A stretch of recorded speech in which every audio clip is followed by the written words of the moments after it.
गुरुदेव, हम लोग metro city Mumbai में रहते हैं। वहां की चकाचौंध भरी जिंदगी से मन विचलित होता रहता है। ऐसे वातावरण में नाम जप और भक्ति करना बड़ा कठिन सा लगता है। कैसे पुष्ट रखें? कठिन पाश्चात्य सभ्यता से स्वयं को कैसे? नहीं, लंका से ज्यादा है क्या? लंका में रह के जब विभीषण जी ने ऐसी भक्ति कर ली कि भगवान कह रहे हैं तुम सरीखे संत प्रिय मोरे, महादेव जी कह रहे हैं कि उमा संत, ये विभीषण संत यही बड़ाई, वो करत मंद जो करे भलाई। ये लंका से ज्यादा तो नहीं। उस समय तो राक्षसी पूरा क्या होता है, हमारा ढुलमुल स्वभाव होता है, अभी पक्का नहीं बना। नहीं तो जैसे हम बाजार में श्री जी के लिए इत्र लेने जा रहे हैं या भोग लेने जा रहे हैं, उधर बकरे के मांस की दुकान, उधर अंडे की दुकान, ये वो बिना विचलित हुए वहीं से हम जा रहे हैं। हमें सिर्फ लक्ष्य है इत्र लेना श्री जी के लिए, चले आए, कोई मतलब नहीं। हमारा लक्ष्य नहीं बन पा रहा भगवत भजन। जैसे आपके सर में दर्द भयानक शुरू हो जाए, अब आपको एक ही उपाय केवल दिखाई देगा। कोई बतावे क्या औषधि है, कोई कहेगा ये लेप लो तो आप तुरंत लेप लोगे, कोई कहेगा ये दवा खा लो, आप वहां चले जाओ, आप उस डॉक्टर आप मिलोगे, क्योंकि आपको पीड़ा हो गई है। अगर आपको पीड़ा हो जाए इस बात से कि इसी जन्म में मुझे भगवत प्राप्ति करनी है, अब आपको कोई नहीं रोक सकता। अब हम लोग क्या है कि हमारा जो मन है वो 5 ज्ञानेंद्रियों के साथ विषयों में बहुत सुख मान रहा है। सुन सुना के लग रहा है थोड़ा भजन होना चाहिए, थोड़ा कल्याण भी तो हो जाना चाहिए, पर उस टिकाऊ बात नहीं अंदर। तो जब भोग आते हैं, जब विक्षेप आता है तो फिसल जाते हैं। नहीं तो अगर दृढ़ हो जाए, हाँ निश्चित कोई फर्क नहीं पड़ने वाला। हजारों की सभा में हमें जिससे प्यार होता है उसकी स्मृति, उसकी झांकी कोई रोक पाएगा? आप सोचो, लाखों की सभा में बैठा है लेकिन याद में उसका प्यारा है जिससे वो प्यार किए हैं। तो हमारे प्यारे प्रभु हैं, उनके सिवा कोई है नहीं। जो भी प्यार जहां भी करता है वो प्रभु से ही करता है, पर जान नहीं पाता, क्योंकि शरीर से कोई प्यार नहीं करता, क्योंकि वो निकल जाए तो उसको फुकवा देता है वो, और उसको वो जानता नहीं, तो इसीलिए उसका प्यार झूठा है, सच्चा नहीं। जिससे प्यार किया उसको तो जाना नहीं, और जिसे जाना उससे प्यार नहीं किया, क्योंकि वो अंदर वाला निकल जाए तो कोई भी हो इस बात ढांचे को फुकवाना ही पड़ेगा। मतलब इससे प्यार नहीं किया। बोले किससे प्यार किया? बोले अंदर जो था। तो अंदर वाले को जाना क्या? तो बिन जाने न होए प्रतीति, बिन प्रतीत तो होए नहीं प्रीति। जब जाना नहीं तो प्यार कैसा? तो झूठा हो गया ला। इसीलिए सच्चा प्रेम मार्ग भगवान के चरणों का आश्रय, उनका चिंतन। पर हमारे लोगों के अंदर ऐसी धारणा बन गई है, भजन क्यों नहीं होता? धारणा का मतलब एक दृढ़ भाव बन गया है कि भोगों में सुख है। अब ये जब तक नहीं कटेगा तब तक आप एकांत कमरा ले लीजिए, कुछ नहीं बदलेगा। और अगर अंदर बात ये बैठ गई है कि भगवान में ही सुख है, जो शांति है, जो विश्राम है भगवान में, तो आप कहीं ले चलो, कहीं भी ले चलो। जो चल रहा है ना उसे रोक नहीं सकते तुम, क्योंकि दिमाग में बात बैठ गई है, मात तो बैठ गया है कि भगवान के सिवा सब झूठा है, सब नाटक माया। तो चाहे जहां बैठा लो, आप टाकीज में चलो बैठ जाओ, टीवी चला दो, कुछ भी कर दो, यहां नहीं बंद होगा। जैसे आप कहीं भी बिहारी जी में भी खड़े हो, जो यहाँ चल रहा है ना वही देख पाओगे। बिहारी जी को नहीं देख पाओगे। इसलिए मुझे लगता है कि हम ये जो दलीलें पेश करते हैं कि हम गृहस्थ हैं, हम नौकरी पेशा वाले हैं, या हम अमुक जगह हैं, या हम विदेश में हैं, हम वहां भक्ति कैसे करें? नहीं, भक्ति अंदर का विषय, कोई नहीं रोक सकता। हमें अगर प्यार है, हमें अगर महत्व बुद्धि है और हमारा आकर्षण है, तो हमें कोई नहीं रोक सकता। 3 बातें देख लीजिए। हमारा भोगों में आकर्षण है, शरीरों से प्यार है, और महत्व बुद्धि धन में, पद में। अब भजन होना कर गया। अब भजन कैसे होगा? चाहे जहां बैठ जाओ, भगवान के पास भी बैठ जाओ तुम, अंदर की दृष्टि भगवान देखते। अब आप पैंट शर्ट में हो, अंदर से भगवान से प्यार करते हो, आप संत हो, आप भगवान के निज जन हो, आप महात्मा हो। महात्मा कोई किसी पद का नाम नहीं है, बाहरी भेष का नाम नहीं है, स्थिति का नाम है। स्थिति बस ये प्यार का विषय है। जैसे ये यद्यपि उदाहरण जो है ये थोड़ा विपरीत बैठेगा अगर ना समझो। आपको ब्याही गई है और प्रेम उसका किसी और से पहले से सुदृढ़ है, अब आपके पास रह करके भी वो आपकी नहीं है। पूरे परिवार में सेवा करेगी सबसे, नहीं है। अगर उधर का कोई व्यक्ति दिखाई दे दे तो वो अवसर निकाल कर उससे वो कैसे हैं, क्योंकि हृदय से प्यार हो गया ना। इसे जार भाव कहते हैं, जार भाव। तो ब्याही किसी और को और आसक्ति किसी और की, ठीक ऐसे ही अपने को भजन करना है। हमारा संबंध संसार से और हम प्यार प्रभु को करते हैं, लगेगा। हाँ, पति पुत्र परिवार सब पूरा भरा पूरा है, लेकिन अंदर से तड़पन है। दरस बिन दुखन लागे नयन, जब से तुम बिछड़े पिय प्यारे, कबहु न पायो थे। हे कृष्ण, हे गोविंद, एक बार मैं तुम्हें देख पाऊं, एक बार मैं तुम्हारे चरण पकड़ लूं, कब ऐसी कृपा हो। अब वो सब कार्य कर रहा है, पर अंदर ही अंदर उसका जो चिंतन चल रहा है, इससे भगवत प्राप्ति होती है। आंतरिक चिंतन से भगवत प्राप्ति होती है। इसी स्थिति को गोपीजन प्राप्त थी, जो सबसे महान प्रेम भूमिका को प्राप्त है। पति हैं, पुत्र हैं, परिवार है, लेकिन एक भी वृत्ति कहीं नहीं, केवल कृष्ण में है। जहां बंसी बजी लाल बिहारी जी की, आई ब्रजनारी सुनत बंसी रो, बुलावा आ गया प्रीतम का। गृह पति बंधु बिसारे, स्मरण ही नहीं किसी का, और भागी जो जैसे थी वैसे।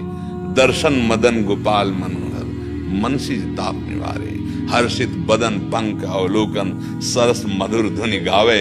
मधुमय श्याम समान अदर धरि, मोहन वेणु बजाए। आकर के ललित त्रिभंगी लालजू का साक्षात्कार करती। ये व्याकुलता कैसे आई? वो घर में सब कार्य करते हुए श्री कृष्ण चिंतन, श्री कृष्ण रूप चिंतन, श्री कृष्ण लीला चिंतन, श्री कृष्ण नाम चिंतन। हाँ, आज ऐसा दूध दही के रूप में जमे कि लालजू आवे चोरी चोरी हमारा दही पाए।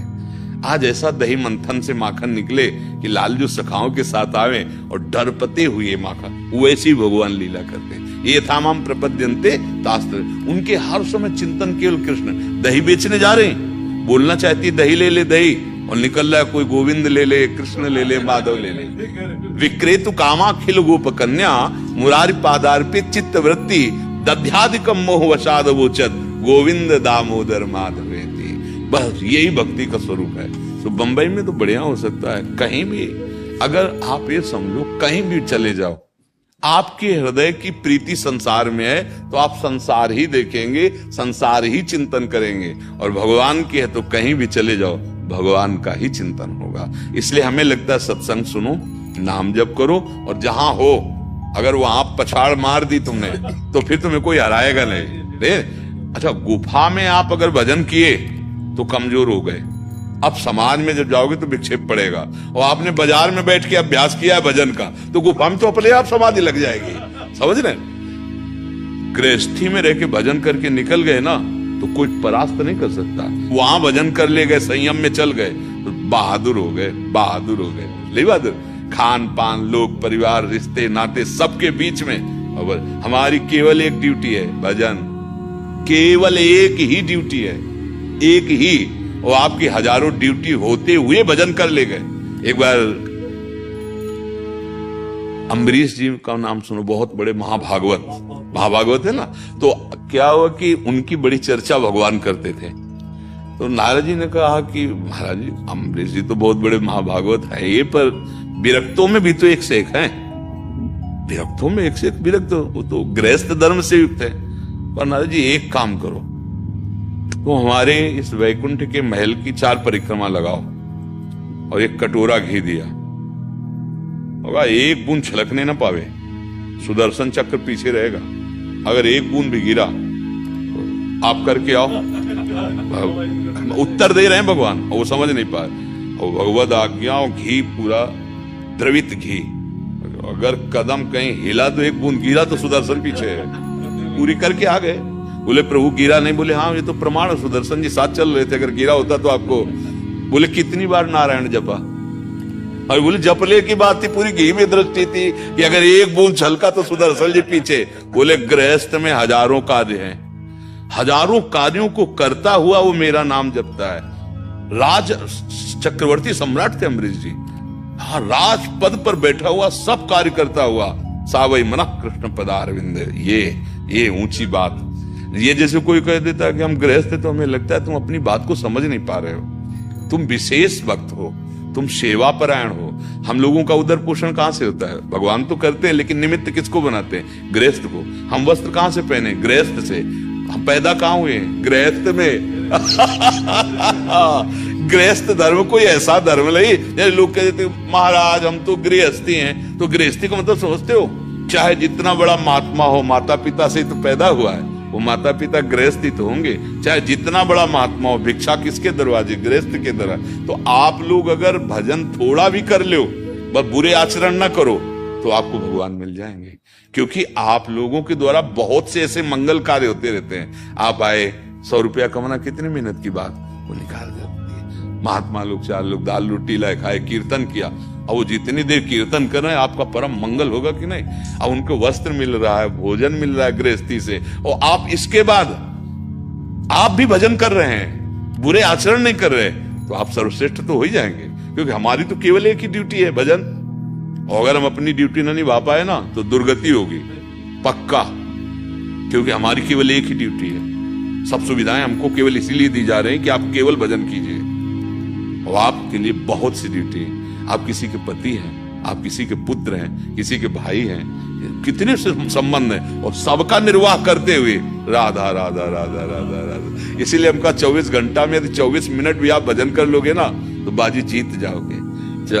24 घंटे में 24 मिनट भी भजन। तो ये तो कमजोरी रखना मत कि आप चकाचौंध में हैं। मेरे ही प्रभु का तो चकाचौंध है, हर जगह उन्हीं का तो है। कुछ नहीं, हम उसको निगेटिव ना ले, पॉजिटिव ले। भाई बहुत सुंदर दिखाई दे रहा है, बहुत खेल रहे हैं, बहुत ऐसे हंस रहे हैं, नाच रहे, गा रहे। मेरे प्रभु का लीला विलास चल रहा है। 3 गुण है, सतोगुण, रजोगुण, तमोगुण। 3 लीलाएं हैं, जन्मना, पालन होना, मरना। यही लीला चल रही है। बिल्कुल कहीं भी विचलित नहीं होना अपने प्रभु। हनुमान जी विचलित नहीं हुए लंका का दृश्य देख के। क्यों? क्योंकि प्रविश नगर कीजिए सब काजा, और हृदय राखे नहीं बिगाड़ पाए। राक्षसों का जो तांडव चल रहा था, जो विलास चल रहा था, काम का, हिंसा का, राक्षस इतना भी हनुमान जी के अंदर प्रभाव नहीं पड़ा, क्योंकि हृदय में कौशलाधिपति भगवान श्री राम का चिंतन है। तो वो आप भी कर सकते हैं। नाम जप करते हुए भगवान का आश्रय लेकर कहीं भी चले जाओ। साधु का जीवन केवल जगत मंगल के लिए है, उसके पास है तो केवल भगवान है। चुप गुप्त रूप से ऐसा भजन बहुत जल्दी लाभ मिल जाएगा। मान लो आप मित्रों के साथ नाच रहे हो, हम भावना कर रहे हैं कि मेरे कृष्ण सामने खड़े, हम उनको प्रसन्न, भावना ही तो है ना, क्या बिगड़ जाएगा? अब उसमें अगर कि भाई हम तो भगत हैं, नहीं, गलत पेय नहीं पिएंगे, गलत भोजन नहीं करेंगे, गलत आचरण नहीं करेंगे, पर व्यवहार में है तो हम ऐसा दिखाएंगे कि हम संसारी आदमी हैं। वो अंदर अपने प्रभु को देख के नाच रहे हैं, अपने प्रभु को गा रहे हैं, हम भी उन्मत्त हो रहे हैं, और मित्र लोग भी कह रहे हैं कि हाँ भाई ठीक है, और हम अंदर से वो सब प्रभु को दे रहे हैं। हमारा भजन बन रहा है। चतुराई, भजन चतुराई से होता है। दिखावा करने में फिर माया बाधा डाल देगी। चतुराई से अंदर ही अंदर राधा राधा, बस बुरे आचरण न करो। सबसे पहला भजन का नियम है, जैसे हाँ, अब जैसे शराब, मांस, पराई माता बहनों की तरफ गंदी दृष्टि, और ये सब हिंसा, चोरी, फिर तो दुर्गति होगी, चाहे कोई भी हो। अगर ये सब नहीं कर रहे हो और थोड़ा नाम जप कर लो, और सब जो सेवाएं कर रहे हो भगवान को समर्पित, पक्का भगवत प्राप्ति हो जाएगी। हमारी बात मान लो, ये हम शास्त्र सम्मत कह रहे हैं। हाँ, पक्का हो जाए। ज्यादा मेहनत की जरूरत नहीं होती भगवत प्राप्ति में। भगवत प्राप्ति में पसीना चुआने वाले काम नहीं है, ये सुलझने वाला काम है। पूरी गीता सुनी, और अर्जुन जी को जो प्राप्त हुआ तो केवल स्मृति, बोले नष्टो मोहा स्मृति लब्धा, मोह का नाश हो गया, भगवत स्मृति जागृत हो गई। अगर आप राधा राधा राधा राधा, सब बढ़िया, सब मंगल, जो दुख सुख आवे उनको सह लो, राधा राधा राधा, दूसरों की सेवा, गंदे आचरणों का त्याग, पक्का भगवत प्राप्ति। चाहे जहां रहो भगवत प्राप्ति। ऐसा नहीं अगर हम किसी देश विशेष में सोचे कि वहां जाने से भगवत प्राप्ति होगी तो घाटा हो जाएगा। अगर हमारा मन नहीं बदला तो कहीं भी चले जाओ प्यारे, कहीं भी चले जाओ। आप जाके मंदिर में बैठो, थोड़ी देर इसकी गणित देखो, मन की क्या दिखा रहा है, क्या सोच रहा है, डायरी लेके बैठो और लिखते जाओ कि देखो ये दिखवाया, ये बुलवाने की चेष्टा कर रहा है, ये सोच कर रहा है। वो 1 मिनट नहीं टिकेगा ठाकुर जी में। एक बार कृष्णदास नाम के बड़े महात्मा थे, यही हमारे गिरिराज जी के, श्रीनाथ जी के सेवक थे। वो श्रीनाथ जी के श्रृंगार के लिए आगरा जाया करते थे। तो वहां बहुत सी भीड़ लगी हुई थी, ऐसे तो कौतूहल बस वो भी देखने लगे। तो एक नव युवती वैश्या नृत्य के द्वारा लोगों को रिझा के धन ले रही थी, गान कर रही थी अपने परिकर के साथ। अब ये भी खड़े हो गए बाबा जी। तो लोग ये मन में सोच रहे थे कि बाबा जी वैश्या का नाच देखने आए, और वो बड़ी एकाग्रता से उसे देख रहे थे। इसके बाद जो ठाकुर जी की सेवा के लिए पैसा ले गए थे ना, तो 10 रुपए नहीं, उस समय 10 रुपए बड़ी कीमत, 500 वर्ष पहले 10 रुपए की, तो 10 रुपए जे हुई तो वैश्या तो नजदीक आ गए कि बड़ा धनी बाबा। अब श्रीनाथ जी के वो पार्षद, उनके पास क्या कमी थी, वो लुभायमान वैश्या आए नजदीक। तो जैसे वो करके सलाम करके, तो कृष्णदास जी ने कहा कि हम तुम्हें एकांत में बुलाना चाहते हैं, जितना रुपया कहोगे देंगे। तो उनका आप पता लिखिए। वो तो पैसा के लिए ही थी, मतलब अजीब बाबा जी है। उनका 1000 मुद्रा देंगे। आप बुलाया, पूरा परिकर सहित है। हाँ आप नाचिए, अकेले बैठे थे, अब नृत्य कीजिए, गान देखा। बोले लायक हो तुम, लायक हो, ऐसे शब्द बोले। तो उसको लगा, तो उनका कि तुम्हारे परिकर को जितना धन चाहिए मैं तुम्हारा दे सकता हूं, तुमको हमारे साथ चलना होगा, हमारे बादशाह के सामने नाचना होगा, निहाल हो जाओगे तुम, किसी के आगे नाचने की जरूरत नहीं पड़ेगी। वो समझ नहीं पा रही थी। तो 1000 मुद्रा उनके जनों को दी जो जाने गाने, और उससे कहा चलो हमारे साथ, तुम निर्भय रहना।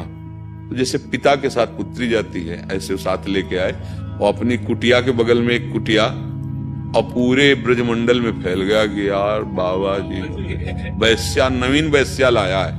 अब सबकी भावना, राधा कुंड, मानसी गंगा, सब जगह स्नान कराया। और एक पद जो ठाकुर श्रीनाथ जी की शोभा का पद था, ललित त्रिभंगी मुरली मनोहर ठाकुर जी, ये, और बताया कि ऐसे ऐसे, और वैसे ही नाचना जैसे किसी को रिझाया जाता है ना बादशाह को। और ले गए फिर श्रीनाथ जी के पास, 4-6 दिन स्नान सब जगह करवा के सिखा के, और बोले निहाल हो जाएगी तो मेरे बादशाह को रिझा ले। मैं समझ गया था कि बादशाह की कृपा है, तभी मेरी नजर तेरे ऊपर गई।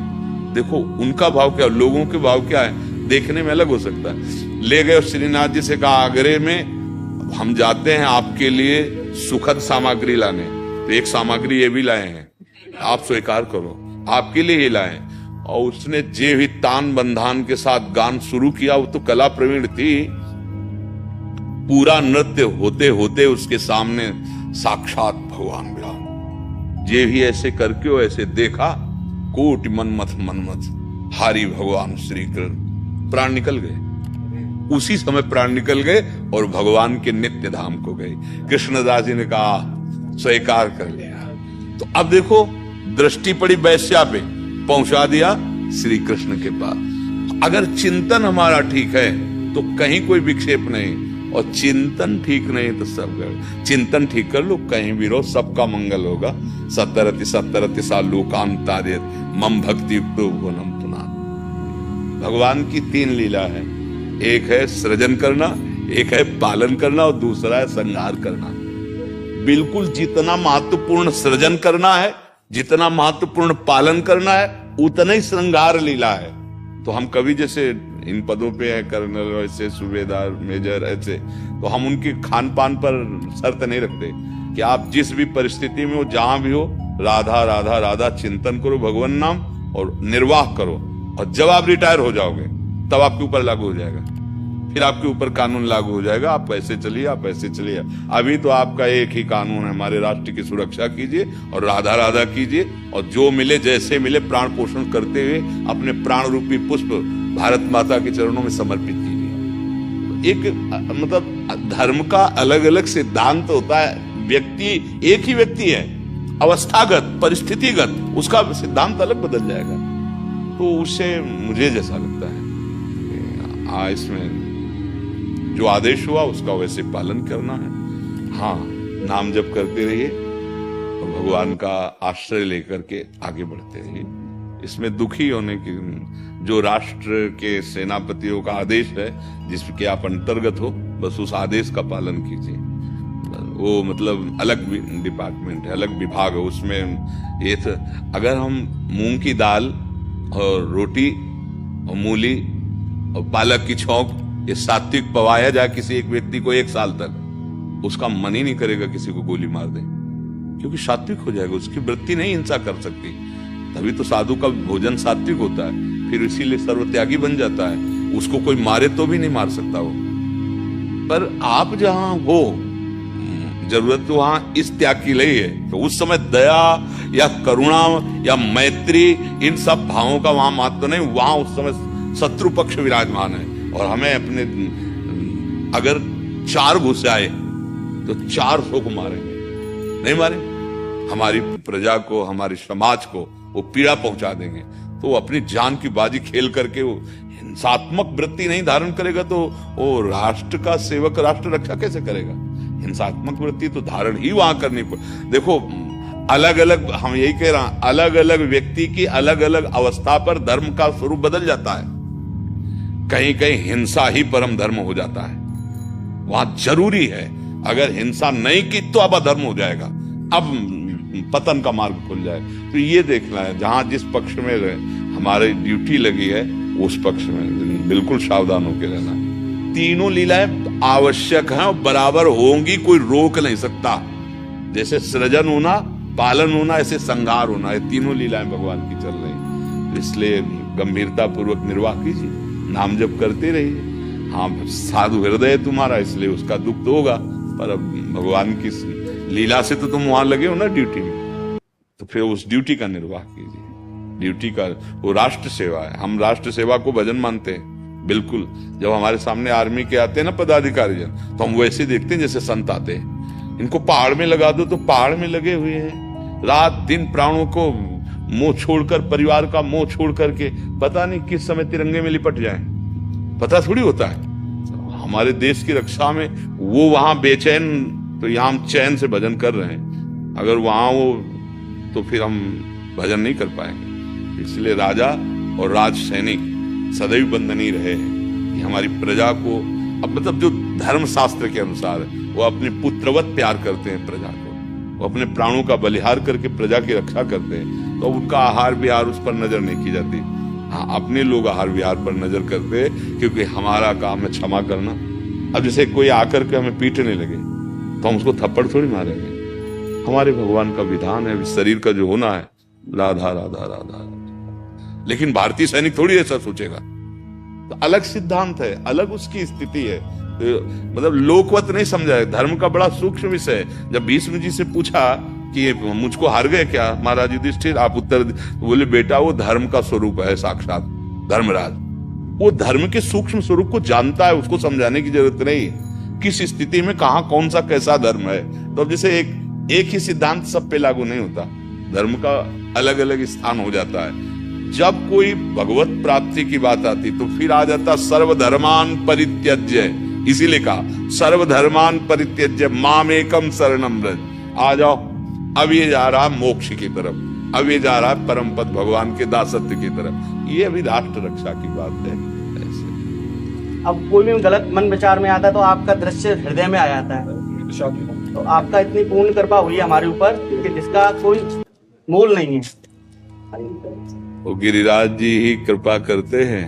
यहाँ से गिरिराज जी बुलवाते, श्री जी बुलवाते हैं। मानव जीवन का परम लक्ष्य आचरण पवित्र, दूसरे के सुख की भावना और नाम जप, इससे सब कुछ हो जाएगा। नाम जप एक महान शक्ति है। अगर नाम जप चल रहा है तो हर विकारों पर विजय प्राप्त हो सकती है। नाम जप नहीं चल रहा तो प्रभु के समीप रहने पर भी विकार से बचा नहीं जा सकता, क्योंकि वो उन्हीं के पार्षद है ना भाई। काम क्रोध लोभ मोह मद मत्सर, इनको सामर्थ्य कहां से मिली? कृष्ण से ही। राक्षसों को बल कहां से मिलता है? उन्हीं से तो मिलता है। तो अगर हम उनका बल नहीं धारण करेंगे तो हम जीत नहीं पाएंगे, क्योंकि वो विपक्ष भी प्रभु का ही है। भगवान कह रहे मम माया, वही तो कह रहे मम माया दुरत्या, मेरी माया। अपने लोगों को कहते हैं ममई वांशो, तो मेरा अंश। तो जैसे मैं भगवान का अंश, ऐसे वो भगवान की शक्ति। यदि हम भगवान का नाम जप करें, भगवान का आश्रय लें और गंदे आचरण छोड़े, विचार आना स्वाभाविक हो सकता है क्योंकि पूर्व से हमारे संस्कार नहीं गंदे, तो विचार आ सकते पर क्रिया ना होने पावे। अगर क्रिया से बचा ले गए तो विचार नष्ट हो जाएंगे, क्योंकि नाम जप चल रहा है। नाम जप से परम मंगल हो जाता है। गिरिराज सलेख चंद जी, राधे राधे। प्रभु, हमें मैं और मेरा से अलग चलने का मार्ग दिखाएं, जिससे हमारा जीवन भक्तिमय हो जाए। भगवान ने देखो इस श्लोक में बताया है कि दैवी ऐसा गुणमयी मम माया दुरत्या, ये मैं और मोर तोर तय माया, जे बस किन्हें जीव निकाया।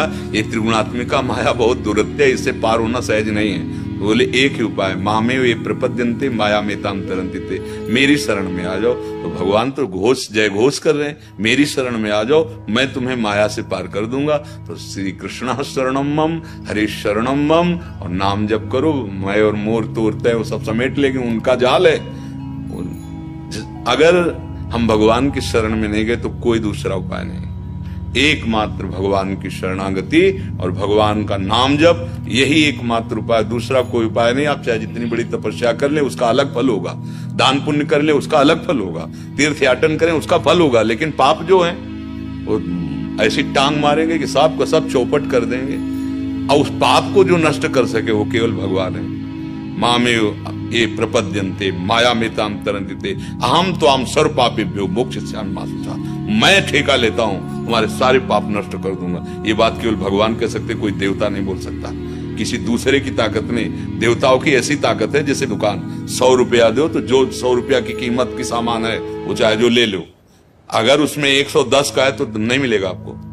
ऐसे जितनी तपस्या जितना पुण्य उतने देवता आपको दे सकते हैं, लेकिन भगवान घर के हैं, गोदनामे वाला, गोदनामे में आ गए तो पूरी प्रॉपर्टी का अधिकारी हो गया। भगवान ही बचा सकते हैं मैं और मोर से, तोर और तय से जो माया का जाल फैला है। तो भगवान की शरण में होकर के भगवान का नाम जप करो, यही मार्ग है, दूसरा कोई मार्ग नहीं है। अगर भगवान की शरण नहीं तो मैं और मोर तय तोर से कोई बचा नहीं सकता। वो बड़ा सूक्ष्म अंदर ही अहंकार में ही बैठा हुआ है और वहीं बैठे हैं भगवान। अगर उनसे प्रार्थना करो तो वो दूर कर सकते, दूसरे किसी की सामर्थ्य नहीं। तो गुरु और भगवान एक ही होते हैं। अगर सदगुरु के रूप में भगवान मिल जाए और उपासना जो बता रहे हैं वैसे, अब समय नहीं रह गया आपका। हाँ, जिभ्या से निरंतर राधा राधा राधा राधा राधा। अब ज्ञान विज्ञान का समय नहीं रहेगा, बैठ के विचारो, स्वाध्याय करो। अब चलो, गाड़ी आ चुकी, बस स्टेशन से छूटने वाली है। हाँ, अब कब मृत्यु हो जाए क्या पता। ए भाई, फांसी वाले को तो टाइम दिया जाता है ना कि कल 12 बजे मरोगे, हमको तो टाइम ही नहीं है। कहो अगला शब्द रा के आगे दाना बोल पावे चले जाए, इसलिए हर समय राधा राधा राधा राधा राधा राधा। और अगर राधा राधा कहते श्वास छूटी तो श्री जी मिल जाएंगे, भगवान मिल जाएंगे। देखो, नारायण नाम पुत्र का रखा गया था और अजामिल ने अंतिम समय नारायण पुकारा पुत्र को, तो भगवान के पार्षद आगे बचा लिया, यमदूतों की फांस काट दी और परम पद का अधिकारी हुआ। पुत्र के बहाने से नारायण नाम निकलने से ये गति हुई। तो जानबूझकर नारायण बोलेंगे, जानबूझकर राधा बोलेंगे, कृष्ण बोलेंगे, राम बोलेंगे, हरि बोलेंगे तो हमारा कल्याण नहीं हो जाएगा, पक्का हो जाएगा। बस एक ही उपाय है, जीव, ये जीव से ना अहो वत्सपचतो गरीयान यद जिभ्यागे वर्तते नाम तुभ्यम। वो बड़ा श्रेष्ठ महान हो जाता है, भले वो चांडाल क्यों ना हो, जिसकी जिभ्या के अग्रभाग पर हे हरि आपका नाम विराज। उसने सारी तपस्या कर ली, सारे तीर्थ अवगान कर लिए, जिसकी जिभ्या पे आपका नाम विराज। बड़ा महिमामय है और फ्री है, कोई टैक्स नहीं लगता, कोई कीमत नहीं बताई गई, क्योंकि अमूल्य। बस जबान से लेते रहो राधा राधा राधा राधा, परम मंगल हो जाएगा। एक ही उपाय है, और तो फिर सब माया में बांधने वाले उपाय। पुण्य होंगे तो स्वर्ग जाओगे, भोग कर फिर मृत्यु लोक में आ जाओगे। पाप होंगे तो नरक जाओगे, वहां पापों का क्षय होगा तो फिर मृत्यु लोक में। बचना है तो राधा राधा राधा राधा राधा राधा। अच्छा, काशी विश्वनाथ जी केदार हमारे लिए लाए हो। नो श्री प्रमोद ब्रह्मचारी बाबा केदारनाथ से। अच्छा तो उनको साथ में अच्छा, अब ध्यान आ गया, अब ध्यान आ गया, अब ध्यान आ गया। उस समय क्या था कि नवीन अवस्था थी आपकी ला, तो वो रूप देखा था। बड़ी कृपा करी, बड़ी कृपा करी। अब ध्यान आ गया। धन्यवाद। जिस समय हम घाटों पे रहते थे उसी समय महाराज जी का भी मिलन हुआ था। जब विश्वनाथ जी आपके साथ जाते थे महाराज जी दर्शन करके जब लौटते थे ना केदारनाथ में, तो फिर महाराज जी के पास बैठे। नहीं, अब ध्यान में आ रहा है, ध्यान आ रहा है कि ये सब भगवान विश्वेश्वर का ही प्रताप, विश्वनाथ जी का है।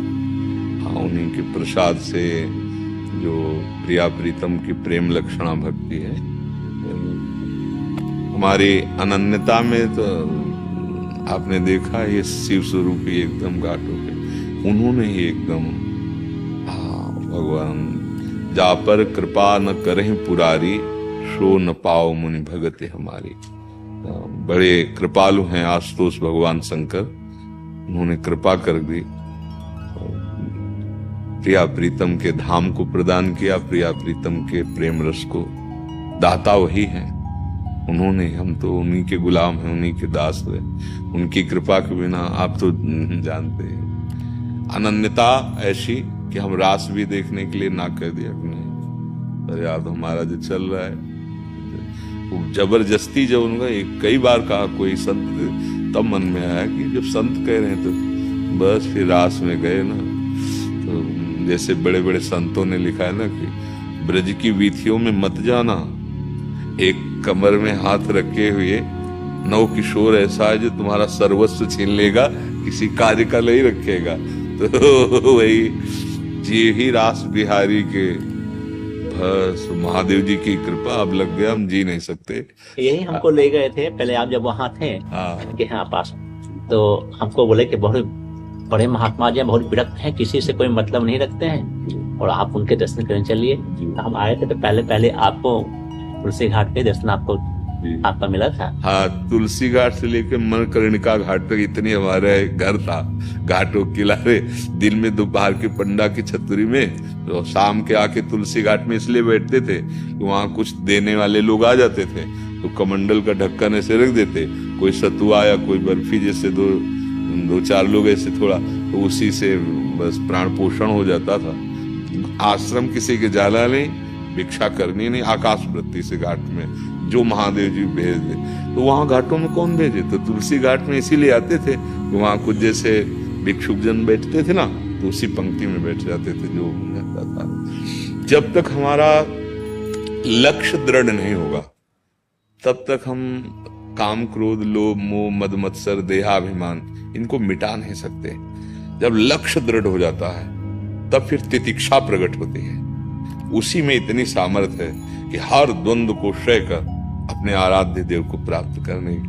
नहीं तो जहां मनोहर बाटिकाएं माया सामने पेश करती है, करो मनोरंजन थोड़ी देर, बहुत थक गए हो, फिर मनोरंजन हो। राम काज कीन्हे बिनु मोहि कहाँ विश्राम। जब तक भगवत साक्षात्कार नहीं, तत्वबोध नहीं, तब तक माया बाटिका में भ्रमण नहीं करना चाहिए। नहीं तो साधु का, साधक का, परमार्थ के पथिक का लक्ष्य भ्रष्ट हो जाना निश्चित हो जाता है। जहां मनोहर बाटिका माया सृजन की सामने कुछ न कुछ वासना तो रहती है ना, तो वो जो तरंग मात्र रहती है वो समुद्रवत हो जाती है, बहुत जल्दी फैल जाती है। इसीलिए उपासक को जब तक भगवत साक्षात्कार न हो जाए, मतलब चना भुन गया, उसमें अंकुरण होने का गुंजाइश नहीं रह गया, इस ऐसे नहीं। स्वात्मा रामम विषय मृग तृष्णाम भ्रमयति। जो आत्मा राम पुरुष हैं वो विषय रूपी मृग तृष्णा में भ्रमित नहीं होते। एक बार आत्म तत्व का बोध या भगवत साक्षात्कार, दोनों एक ही स्थिति होती है। मम दर्शन फल परम अनुपा, जीव पाव निज सहज स्वरूपा। भगवान श्री राम जी कह रहे, जीव ही मेरा साक्षात्कार हुआ, स्वरूप बोध हो गया, या स्वरूप बोध हो गया तो हो गया सब कुछ, वो एक ही है। आज के सत्संग में जैसे था, जैसे ब्रह्मभूत महापुरुष की स्थिति होती है, ब्रह्मभूता प्रसन्नात्मा न सोचति न कांक्षति, ऐसे ही महान भक्त की स्थिति होती है। यत प्राप्य न किंचित वांछति न स्वेचत न सोचति, न द्वेष्टे न रमते नोत्साही भवते। जिस परम प्रेम को प्राप्त होकर उसकी कोई चाह नहीं रह जाती, कोई सोच नहीं रह जाती, किसी से द्वेष नहीं रह जाता, कुछ भी प्राप्त हो न रमते न रमते, चाहे ब्रह्मा का पद के हो, न पारमेष्ठम न महेंद्रधिष्णम न सार्वभौमम न रसाधिपत्यम न योग सिद्धिर अपुनर्भवम वा। नहीं नहीं नहीं, न रमते नोत्साही भवत। ये तो स्थिति प्रेमी और ज्ञानी के लिए तो हाँ। अब अगर हम इन दो स्थितियों को नहीं प्राप्त किए तो फिर महाबली ये हैं काम क्रोध लोभ मोह मद मत्सर, और ये फौरन अपना जाल फेंकेंगे और हमारे दौड़ते हुए कदमों को फंसा के गिरा देंगे। इसलिए जरूर जरूर ये जीवन अब मनोरंजन में नहीं, ये जीवन पूर्णता में होना चाहिए। जब बोध हो जाएगा खत्म खेल। अब विपक्ष पर विजय प्राप्त कर ली, स्वराज्य पर बैठा हुआ है, अब तो क्या है, अब तो शासन है उसका, प्रकृति उसके अधीन होती है। ब्रह्मबोध संपन्न महापुरुष की शरीर सेवा दासी की बात प्रकृति करती है, वो शरीर से तो परे है। ऐसे ही प्रेमी होता है, पांचों भूले देश सुधि छठे भावना रास की, वो देश शुद्ध विस्मृत किए हुए प्रकृति माता की तरह उसका पोषण करती है व्यवहार का, और वो अपने स्वरूप में स्थित रहता है। भक्त का भी स्वरूप है, इसमें भावना का स्वरूप होता है। जैसे आत्म तत्व है, इसका कोई स्वरूप नहीं है कि वो काला है कि गोरा है कि वो उच्च है कि, जो आप भावना करेंगे इसका प्रभाव इतना, पावर इतना है, उसी में तन्मयता हो जाती है। जैसे पुरुष अब हो गए, हमारा स्वरूप थोड़ी है पुरुष। तो भक्त क्या करता है, प्रबल भावना करता है, अब वो विशुद्ध भावना है। दास एक ही तत्व है, दो नहीं है। भेद से अभेद और अभेद से भावात्मक भेद, क्योंकि अगर ये द्वैत बना रहा माया जनित तो काम बना नहीं। देखो गोपीजनों को अद्वैत स्थिति, गोपीजन अपने जित देखूं तित श्याममय है, कोई द्वैत रह गया क्या?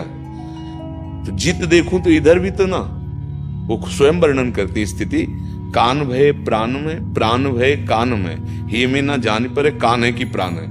ये तो इधर अंतर की दशा है, और बाहर जित देखो तित श्याममय, एकाकार वृत्ति हो गई। अब प्रेम गलियत साकरिता में दो न समाये, एक स्थिति आई और जो भी बाहर निकला द्वैत से अद्वैत स्थिति, एक आकार, ब्रह्म नहीं, माया नहीं, नहीं जीव नहीं काल, अपनी सुध न रही, एक रहे नंदलाल, कृष्णाकार वृत्ति। अब उस कृष्णाकार वृत्ति में दो दिखाई देंगे, दास और स्वामी, लेकिन उसका अस्तित्व नहीं है। मन कृष्ण, बुद्धि कृष्ण, चित्त कृष्ण, सर्वस्व कृष्ण, कृष्ण ही कृष्ण। केवल ढांचा दिखाई देगा पांच भौतिक मनुष्याकार, और अंदर अब केवल भगवान विराजमान है। ऐसे ही ब्रह्मबोध संपन्न का ढांचा केवल दिखाई देगा, वो सर्वरूपधारी महापुरुष है। जितने रूप सब उसी के हैं, जितनी महिमा सब उसी के है, उसके सिवा कोई दूसरा है ही नहीं। सब उसका संकल्प है, सब उसका विलास है, इसीलिए वो निरपेक्ष रहता है। वो मननशील महात्मा ऐसा होता है जिसके पीछे भगवान चरण रज लेने के लिए घूमते हैं। निरपेक्षम मुनिम शांतम निर्वैरम समदर्शनम अनुब्रजाम्यहम नित्यम पुयेतंग्रेण भी। तो अपने को जो मार्ग मिला है, चाहे भक्ति का हो और चाहे ज्ञान का मार्ग हो, चरम अवस्था में पहुंचना है। जब तक ऐसी ऊंचाई में दौड़ के चढ़ जाओ कि कोई भी आग की आंच भी ना आने पावे, कामाग्नि, क्रोधाग्नि, लोभाग्नि, ये अग्नियां हैं, इनके हृदय में आंच भी ना आने पावे। वो द्वंद्व विमुक्ता सुख दुख संगई, जो सुख दुख में समान भाव समस्त द्वंद्वों पर विजय प्राप्त किए हुए महापुरुष है परमानंद। चाहे भक्ति मार्ग से चले, चाहे कर्म योग से चले, चाहे ज्ञान योग से चले, चाहे अष्टांग योग से चले, सबका एक ही लक्ष्य है, जो निर्विकल्प समाधि है। वो ईश्वर लीन अवस्था है, ईश्वर लीन अवस्था। एक है संकल्पित समाधि, एक है निर्विकल्प समाधि, जिसमें संकल्प विकल्प की कोई गुंजाइश नहीं। वो परमात्मा स्वरूप योगी हो जाता है, ऐसे ज्ञानी ब्रह्म स्वरूप हो जाता है। और भगवत भजन के प्रभाव से तस्मित तज्जने भेदाभावात, प्रभु और प्रभु के जन में भेद का अभाव है, वो भगवत स्वरूप हो जाता है, वो प्रेम स्वरूप हो जाता है। जब तक इस ऊंचाई पर न पहुंच जाए तब तक कोई व्यवहार, कोई मित्रता, कोई पद, कोई योग्यता, ये सब अनर्थ का कारण बन जाएगी। कोई पद नहीं जब तक अपने प्रभु का साक्षात्कार नहीं, अपने स्वरूप का बोध नहीं, तब तक नहीं। अपने लोग क्या करते, थक जाते हैं, विश्राम करने लगते हैं, बस घाटा हो जाता है, थकान महसूस हो जाती है। विश्राम, मनोरंजन वाटिका में कूद पड़ते हैं। मना कष्टान इंद्रियाणि प्रकृति स्थानी कर सती, बस अब वो अपने सहायकों के सहित अधीन कर लिए। अब गुरु छुड़ा दे तो छुड़ा दे, नहीं तो ऐसे दलदल में फंस जाता है। आप तो सब जानते ही हैं, ऐसे दलदल में फंस जाता है कि केवल वार्ता ज्ञान की होती है और स्थिति अज्ञान की होती है। तो परमानंद का अनुभव नहीं हुआ, जीवन व्यर्थ चला गया। वाचिक ज्ञान से ब्रह्मानंद का नायम आत्मा प्रवचने न लभ्या न मेधया न बहुना श्रुते न, वो तो अनुभूत होला से अनुभूत। तो नई अवस्था में जैसे अपने लोग, नई अवस्था में पहले ब्रह्म साक्षात्कार, प्राणों का मोह छोड़ करके कूदना होता है इस मार्ग में। प्राणों ब्रह्म साक्षात्कार, स्थूल सूक्ष्म कारण तीनों शरीरों का विस्मरण, अपने स्वरूप का बोध, तीनों शरीरों का विस्मरण, अर्थात त्रिभुवन में कुछ भी स्मृति न रह जाए। इतनी विवेक प्रचंड हो जाए कि सब भस्म हो जाए स्मृतियां। ऐसी भक्ति में मुरारी पादार्पित चित्त वृत्ति, सब क्रियाएं हो रही हैं लेकिन चित्त की एक एक वृत्ति श्री कृष्ण चरणों में। अब वो गंभीर मुद्रा में ममता और करुणा से रहित होता है जो ज्ञानी होता है, क्योंकि द्वैत में ही तो ममता और करुणा का बोध होता है। लेकिन प्रेमी अद्वैत स्थिति के आगे जो द्वैत, उसमें उसके केवल ममता और करुणा ही रहती है। ममता और करुणा, क्षण क्षण में रोता है, क्षण क्षण में हंसता है, क्षण क्षण में वो अपने समता सब संसार में, और ममता श्यामा श्याम, अगाध ममता केवल प्रिया प्रीतम में, और समस्त जगत में समत्व प्राप्त किए हुए वो महापुरुष कभी छिन छिन रुदन करंत, कभी याद में उनकी तड़प तड़प के रो रहा है, तो ऐसा लगेगा कि जीवन हो गया, मिले नहीं। पर ऐसा नहीं, तन मन के बिछुरे नहीं, और चाह बढ़े दिन रैन, और कबहू संजोग न मानहि, देखे भरी भरी नयन। ये जो प्रेम मार्ग है ना, तन मन के बिछुरे, ना तन से दूरी और न मन से दूरी, छिन छिन बिहरत संग, अपने आराध्य देव के साथ ही रहता है प्रेमी उपासक। तो उनके दर्शन से कभी गा रहा है, कभी नाच रहा है, कभी उनकी लीला देखकर हंसी आ रही, तो कभी अचानक भाव बदल गया और रोना शुरू हो गया, पूरा जीवन हो गया। हमें लगता है अब नहीं मिलेंगे क्या, और तन मन के बिछुरे नहीं। ये प्रेम, महाबली प्रेम का ऐसा प्रभाव विस्मृति में डाल दिया, कभी नहीं मिलेंगे, चिल्ला चिल्ला के रोना शुरू। अचानक फिर रूप माधुरी जा गिरते, कृतकृत्यता का अनुभव करते, समाधिस्थ है, शांत। फिर देखा वो मुस्कुरा रहे, गा रहा है, उनको रिझाने के लिए नाच रहा है। ऐसी जैसे अवधूत शिरोमणि ब्रह्म बोध संपन्न महापुरुष की स्थिति है। कभी फुटपाथ में भी पड़ा हुआ, कभी राजमहलों में पड़ा हुआ, उसके से कोई शरीर कभी पूजा कर रहा है, कोई जो नहीं महिमा जानते हैं। देखो सुखदेव जी जब पधारे ना परीक्षित जी के पास, तो कुछ कंकड़ पत्थर मारने वाले भी पीछे लगे हुए थे। जब उन्होंने देखा इतने बड़े बड़े महापुरुष इनका आदर करे तो जरूर कोई माने, तो समझ में आ रहे थे पागल हैं, क्योंकि दिगंबर थे और अपनी ब्रह्मबोध अवस्था में डूबे हुए थे। तो नई अवस्था में जब भगवत मार्ग में कदम रखे तो सबसे पहला कार्य करे, इंद्रियों को निर्विषय कर दे, मन को निसंकल्प कर दे, और तन को लौकिक क्रियाहीन कर दे। तभी तो फिर अपने स्वरूप में आने का रास्ता खुलता है। और एक बार अपने स्वरूप का बोध कर लिया, बस हमें बहुत अच्छा लगा आपके दर्शन से, क्योंकि उस समय भी